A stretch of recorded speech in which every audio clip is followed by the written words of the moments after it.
SDMA Tutorials. My name is Ariana Giron Villanueva, and I am the media educator here at the San Diego Museum of Art. Have you ever wondered how artists like Georgia O'Keeffe and Henry Moore create such innovative shapes in their work? In today's program, we will be learning how to use far cropping and close cropping to create interesting compositions that O'Keeffe and Moore would be proud of. To begin, we will be looking at some of the ways the artists have used these techniques in their art. Conveniently, I have a beautiful example of close cropping right beside me. This is Henry Moore's working model of oval with points.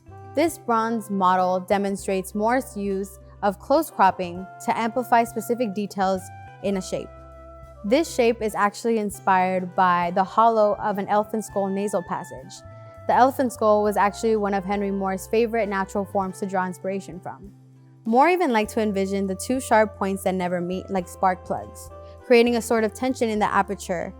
One can even imagine a current of electricity running between the two. We can even envision the sculpture and its aperture like a viewfinder, thinking about what we can see within the aperture. For example, here we can see the stairs in the background. We can even think about what we see in just this first section on the top and the bottom section, and even right between the 2 points. Now let's take a look at some other pieces. Pelvis with Pedernal is one of Georgia O'Keeffe's most beautiful examples of close cropping. In this piece, we see the blue of the sky and Pedernal peeking through the apertures of the bone. The peak of Pedernal rises from behind the bone, and its blue color echoes that of the sky, giving the piece a sense of interconnectedness. O'Keeffe used close and far cropping to create dynamic pieces. She made the choice to juxtapose the pelvic bone that we see cutting across the painting diagonally with the everlasting blue of the background by detailing the pelvic bone in the foreground. O'Keeffe uses close cropping to zoom in on the pelvic bones, allowing the curves and shadows of the bone to lead off the canvas. This is Henry Moore's reclining figure with arched leg. This sculpture reflects Moore's interest in abstraction. He often thought of the human figure in terms of landscape. Moore often envisioned his sculptures at full size, although his working models were small. He often placed his finished maquettes against a green background, sometimes adding tiny sheep, and photographed them in the foreground. The photographs allowed him to see his models the way he envisioned them, life-size. This practice is an example of far cropping. Here we have Georgia O'Keeffe's Jack in the Pulpit No. 3. This is one in a series of 6 paintings she made of the North American herbaceous plant during her time at Lake George in New York. This painting in particular is a great example of close cropping. Here, O'Keeffe chose to focus solely on the flowering plant, bringing the viewer close to the flower and into the green leaves that come off the painting. Here, she made the choice to crop most of the large green leaves out of the painting, emphasizing the elongated, upright form of the striped spathe flower.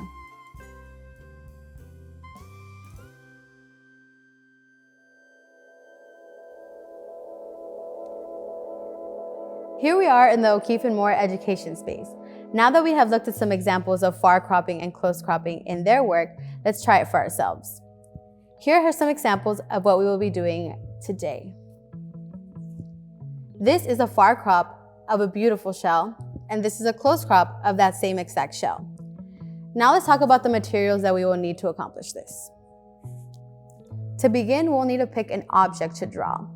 Today, I'm thinking this beautiful shell would make a really great subject, especially because it has a beautiful spiral. So I'll place it right here in front of me so that I can have it in view at all times. Then we'll need paper. I already have mine set up, colored pencils, and a viewfinder. This is a viewfinder. A viewfinder is essentially a square or rectangle that is made of plastic or cardboard, and it essentially helps you frame out specific parts of your object. I also think that it's really handy that we can use our fingers as viewfinders. To begin, I'll be talking through far cropping. Far cropping is when the viewfinder catches everything that is in the composition. Now we will start with our step 1, which is to arrange our objects and make sure that the object is within the frame. Here I have my viewfinder, which are my fingers, and I can see that the shell is completely within the frame that I'm making. Step 2 is to sketch the outline of the object. And to do this, I usually like to use a lighter color because it allows me to include all the details later on in our next step. But to begin, I usually try to look at where exactly the object is hitting. I can see that the point of the shell for me in the frame of my fingers is pointing towards the edge of this paper. So I'd probably dictate that this right here will be the point of the shell. That then helps me draw the eye to the other side. So where the end of the shell over here would fit on this paper. I'm thinking that within my viewfinder, it is around here. So here I'll have that part of the shell. Usually when I am sketching out shells, I like to include the ridges of the spiral just because it allows me to see where exactly, how many ridges there are, how many spirals there are, and that really helps dictate where I add the color. Step 3 is to, simply enough, add detail and color. This is actually the part of the 3 steps that I take the longest on, and I think is the most fun. So here I'm beginning to add some of the colors that I'm seeing in the shell. I see this terracotta brown that comes off just on this biggest part of the spiral, and I'm including it here. I like to add different colors as I go and see how they blend to make sure that they really create this blend that I'm seeing on the shell. So here I see this yellow that's coming up here on the edge and the bottom of the shell. It's not as vibrant as it's on the shell as it is on the paper, but after I blend it, it will look pretty close. Here I'm adding some of this very light cream color that I see on the shell. And this color is probably going to be the color that I'm going to use to blend out most of the colors. That and another one of the colors that is pretty light. Something that I like to do is press really hard on the pencil to make sure that we're getting a really good color payoff. So here, especially with this light color cream, it's important to press down to make sure that we're even seeing the color, especially on some paper that is this color.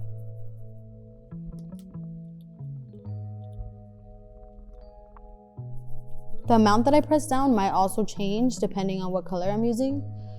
For example, this orange, although I see it in the shell, it's not as prominent as some of the other colors. So I like to give it a light feathery sort of pressure so that it doesn't overtake the image that I'm trying to create, especially when I'm trying to replicate the colors that I'm seeing in the shell.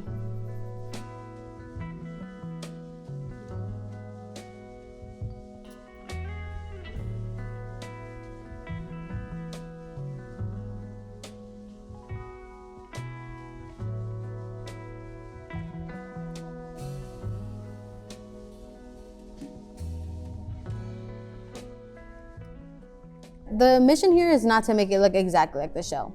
You should take some liberty, add different colors, and make sure that you're having fun more than anything with the composition that you're creating.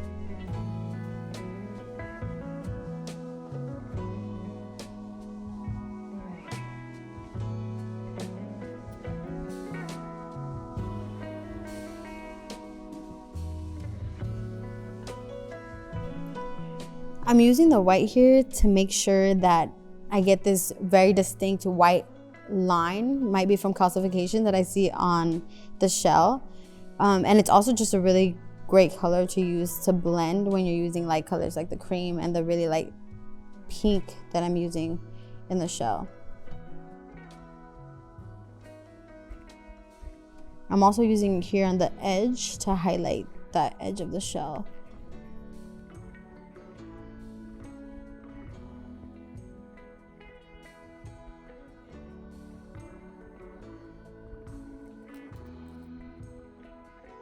This color is a terracotta, and I see it in a bit of the shell, so I've used it here to highlight.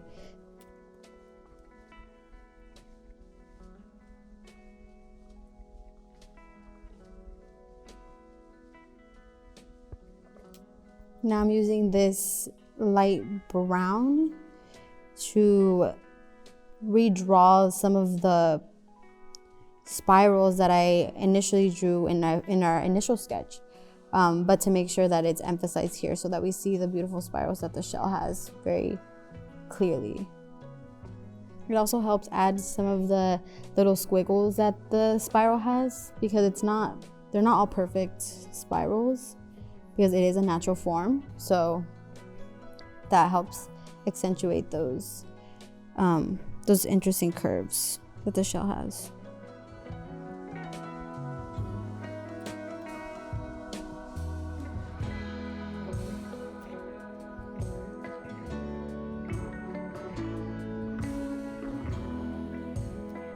So here it is. This is a completed far crop of this beautiful shell. As you can see, it's not a perfect replica of the shell, but I did try to emphasize some of the colors that I saw, specifically this terracotta color, the oranges that it has, and some of the very light pinks, creams, and whites that I see throughout. As I explained, I used some of the lighter colors to highlight certain edges of the shell, some darker colors to highlight the shadows that it was casting on itself, and made sure that every spiral had a moment to shine with all the colors that make this shell super unique. And with that, now we can move on to close cropping. So I'll bring in my new paper. Our first step is to arrange our objects and hold up our viewfinder to zoom in. Here I'm looking at the tip of the shell because it has so many different spirals. I think this would be a really cool part to draw. Step 2 is to draw the outline of the object and make sure that the lines are going off the page. So first I'll start again with the lightest color that I'll be using. And when looking at the shell now, I already decided on the spiral, but I want to see where that point is pointing within the frame in the viewfinder. I see that it's around here, so I'll make a little note of that on the paper. I personally love close cropping, and it's my favorite to do because it allows me to focus on the details that I found the most interesting when first looking at the piece. All right, now that I have my complete sketch, I can put this viewfinder to the side, and now I can focus on the third step, which is to add detail and color to the drawing. Again, with this close crop, it's very, very important to press really hard on the pencils, especially when you're using light colors like I'm using right now.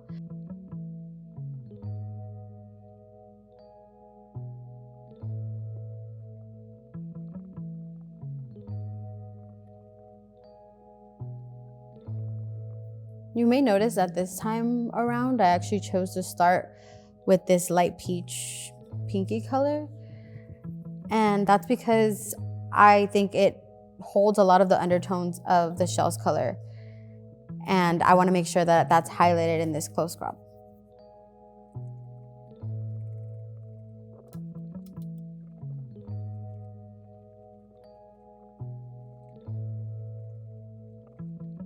This is cream, and I'm using it again to do some of the highlighting around the edges of the spiral, and also because it makes up a lot of the colors within the shell. Something that is really cool about doing a close crop is that you can focus a little bit more on the grain of the shell and just like the textures that are on the surface. So for example, this shell has a slight ridge that allows the eye to pick up certain light. So with this cream color, I get to accentuate those ridges by just forcing these lines onto the page.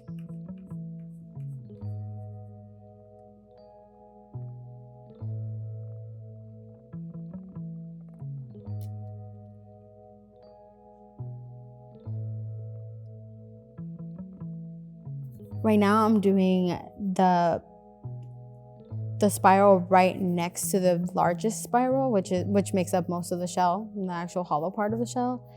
And it has a lot of this orange color well, the orange color is seen throughout the whole shell, but I'm doing it again lightly like I did in the far crop so that it comes out, but it doesn't take away from the lighter shades within the shell. And later I'll probably go back in and blend out again with the lighter colors.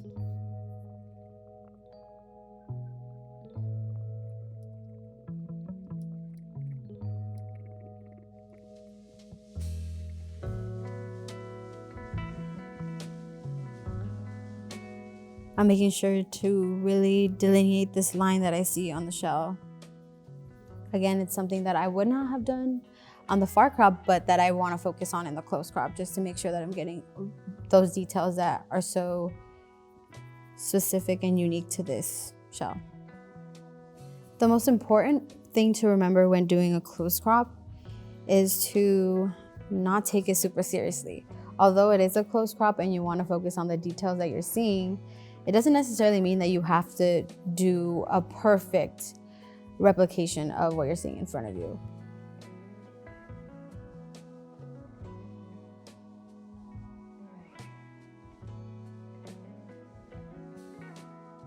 Although I see all these colors in the shell, they might not look exactly the same in the actual shell, but I really like the opportunity that close cropping gives you to emphasize those colors that you like in the shell or that you like in the object, and make them more apparent to the viewer in a way that maybe the shell itself wouldn't be able to do.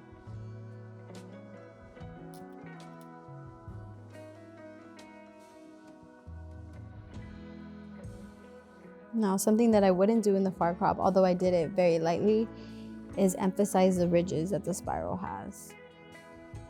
So here you can see I'm emphasizing some of the little ridges the spiral has, and that gives the finished close crop composition a lot of personality compared to the far crop.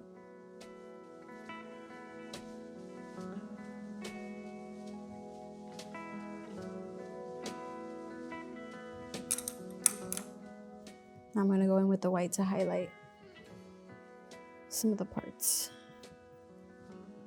of the shell that are highlighted.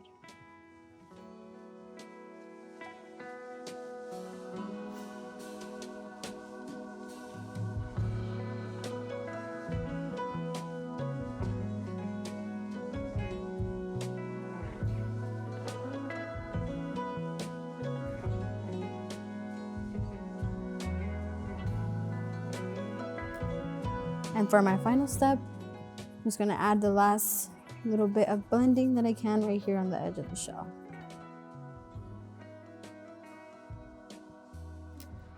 And then something that I didn't do in the far crop that I can do in the close crop is add a little bit of this terracotta color into the ridges where the spiral are. This is a color that I see now that I'm looking at it close up, but something that I would not have included in the far crop because it's a little too minute to include in something at that distance. And that completes our close crop. Thank you for joining us to learn about close cropping and far cropping. I hope you found these techniques fun and helpful to include in your own art. Thanks, everyone.